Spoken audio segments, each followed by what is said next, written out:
Coucou mes gazelles, bienvenue pour cette capsule d'aujourd'hui. On regarde sans tarder les énergies dominantes pour certains d'entre nous.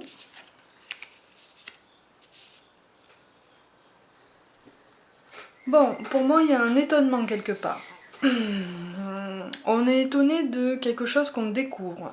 Pour moi c'est quelque chose de positif en ce sens que ça nous remet sur les rails, ça nous recentre sur notre trajectoire principale, ou en tout cas celle qui nous est destinée, celle sur laquelle on doit faire nos premiers pas, notre élévation, nos progrès à venir. Il y a quelque chose qui est de l'ordre, j'ai l'impression, de ce qui s'appelle la dette karmique. J'aime pas trop ce terme de dette karmique, mais c'est vraiment ça. Il y a quelque chose qu'on doit apprendre là, où on est sur le point d'apprendre quelque chose de capital sur nous-mêmes, sur notre façon de nous développer, notre bien-être personnel, notre aisance spirituelle aussi.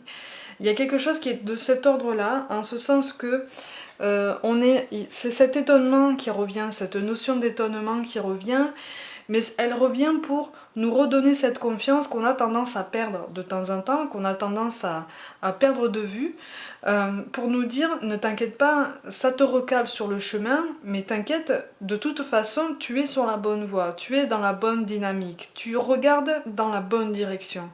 Du coup, il suffit d'y aller. On te remet juste sur les rails pour te caler correctement, pour éviter que tu ne te disperses à nouveau, hein, pour éviter que tu te perdes encore une fois en conjectures, en réflexions inutiles, en angoisses qui sont déjà bien assez présentes comme ça. On nous invite aussi de toute façon à travailler sur ces peurs, sur ces angoisses, sur cette estime de soi, et aussi sur la bonne estime de nos projets. On nous demande de ne pas dévaloriser tout ce qu'on veut mettre en place dans notre vie. Alors ça, c'est à tous les domaines.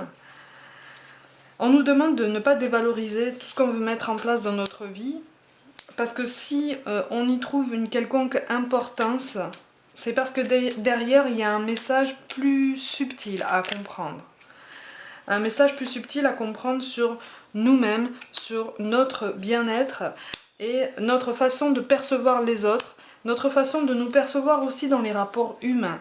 C'est quelque chose qui n'est pas forcément logique, qui n'est pas forcément évident au premier abord. On peut avoir des certitudes, on peut être empli de certitudes, qui se rapprocheraient même parfois des lieux communs. Et puis finalement on est au-dessus de ça. Il y a un propos plus subtil que ça à comprendre. C'est pour ça qu'on s'attache à certains types de personnes. C'est pour ça qu'on attire certains schémas particuliers de vie. C'est pour ça qu'on attire certaines conditions de travail, par exemple. Hein. Ça participe aussi de la loi d'attraction qui est très vaste, qui paraît comme ça très complexe quand on ne maîtrise pas la démarche, et même quand on la maîtrise, effectivement, il faut quand même faire attention à nos pensées et à nos intentions. C'est pour ça qu'on nous parle de compassion. On va vers l'évolution, les amis. On y va, on avance avec bienveillance, et surtout, encore une fois, on nous remet sur les rails pour avancer comme il faut. Quand tu fais preuve d'une véritable compassion envers toi-même, l'univers te répondra automatiquement en te comblant de joie et de chance. Voilà, ça correspond à ce que je disais au début, au fait qu'on nous recale, soit c'est quelque chose qu'on entend, soit c'est quelque chose qu'on nous dit directement, soit c'est une contrainte physique, psychologique, humaine, matérielle, voire même spirituelle, hein, qui fait que on est un peu repoussé dans nos retranchements, mais c'est pour notre mieux. Hein. C'est pour qu'on aille chercher quelque chose qui est beaucoup plus profondément ancré en nous et qui a besoin de s'exprimer, qui a besoin de sortir, parce qu'il n'a plus sa place dans le mauvais sens du terme. Et surtout, on peut transformer cette énergie en quelque chose de beaucoup plus positif pour nous. C'est pour ça qu'on nous dit fais-le maintenant. Ne remets plus ce que tu dois faire à plus tard. Sois courageux, écoute ton intuition. C'est la voix qui guide ton âme. Effectivement, ça correspond à la notion de dette karmique que j'exposais tout à l'heure, qui fait que effectivement on accumule les angoisses, on accumule les peurs, mais là il est grand temps. Il est grand temps que ce point-là sorte. Si on sent un besoin particulier de travailler sur un domaine bien particulier, sur un aspect bien particulier de notre vie, de notre personnalité, de notre spiritualité, c'est à propos à chaque fois. Donc, donc il faut continuer en fait à surfer sur la vague, il faut continuer à nager dans le sens du courant. On nous parle aussi de l'ange de guérison. À ce moment, tu es très spécial, tu es baigné dans un halo de lumière dorée et vert profond. Accepte cette guérison. Nous, tes anges, nous t'enlaçons avec nos ailes d'amour. Tu es libre pour l'éternité, éternellement pur et pour toujours dans l'abondance. Effectivement, ça correspond à ce que je disais aussi depuis le début. Ça a besoin de sortir, ça a besoin de s'exprimer.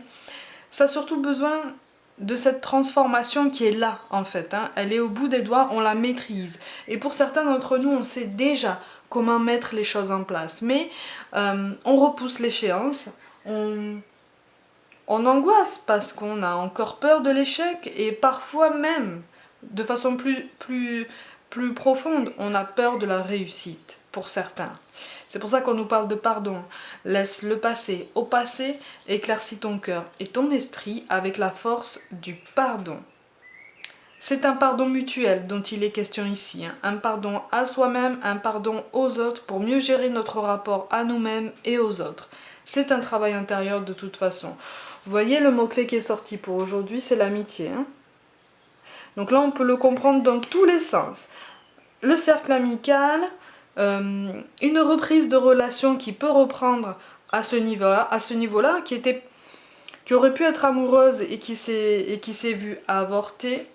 On reprend les rails, on reprend les rênes, on reprend les commandes, on pilote, ça y est, on se remet à la place du pilote, on remet les choses en place tout doucement, sans effusion aucune, mais on y va tout doucement, à petits pas. Dans le domaine professionnel, c'est pareil, on s'accorde, on trouve, pour certains, on trouve notre domaine, on trouve celui pour lequel on s'est incarné, celui pour lequel on a une place, une vraie, pleine et entière, dans laquelle on a quand même beaucoup de choses à faire, pour s'aider soi-même et pour aider les autres. On a quelque chose qui est de l'ordre de l'apaisement quand même. Même si il y a un étonnement et il y a quelque chose qui nous déplace de nos certitudes, si je peux dire ça comme ça. Mais c'est dans le bon sens du terme en fait. C'est comme si on nous disait Pépé, non, c'est pas par là. Finalement, tu vas dans cette direction-là et tu vas voir. Ça va être encore mieux. Mes gazelles, puisque ce sera encore mieux, prenez soin de vous, croyez en vous, et je vous dis à demain.